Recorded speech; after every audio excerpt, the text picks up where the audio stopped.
Welcome everybody to the workshop, New Approaches to the History of Plague in Late Antiquity. My name is Ruben Post. I'm a lecturer here in the School of Classics, and I am a co-director along with Jason Koenig and Andrew Brock of the Center for Ancient Environmental Studies based in the School of Classics. So we have a fairly tight schedule today, so I'm just going to give a brief introduction, and then we'll get right on with the first talk.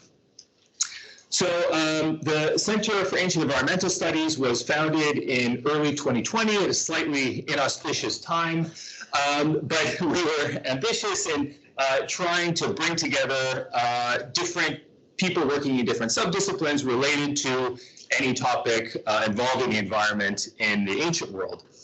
And so what we started at that time after the pandemic began was to organize a series of online events. So we really embraced the shift towards online and hybrid events, and we organized a series of workshops that were really focused on communication and engagement between different subdisciplines in particular, and kind of working out the methodology and how best to work with each other to address these new questions that are coming up in the field of ancient environmental studies.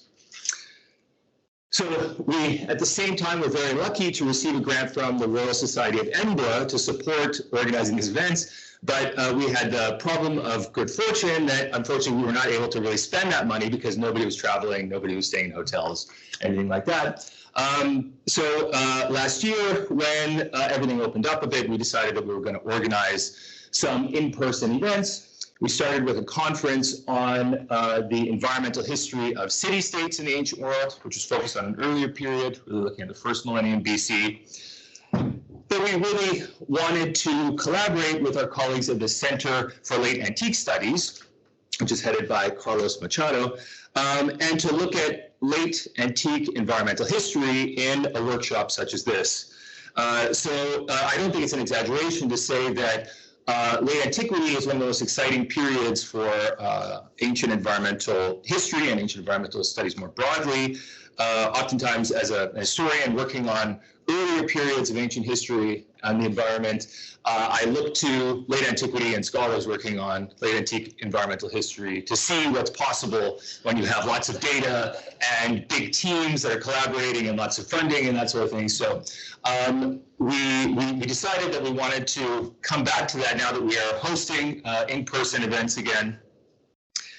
So naturally, I think plague came up as an interesting topic to discuss. Obviously, it's very topical. I hope now that we are far enough away from the peak of the COVID pandemic to be able to discuss this at a bit of a remove.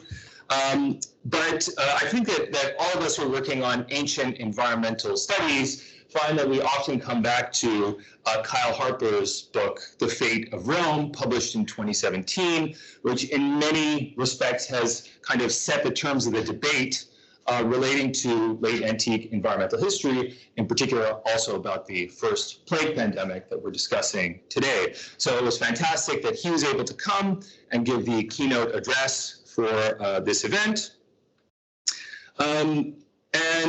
So I think that plague in particular is exciting, not only because, of course, it's very topical and there's a lot of popular interest in the topic now, looking at pandemics and epidemics in the pre-modern world, post-COVID, but also because it is perhaps the premier example of how scholars working in different subdisciplines are able to collaborate and communicate with one another to address novel questions and shine light on a very old historical episode.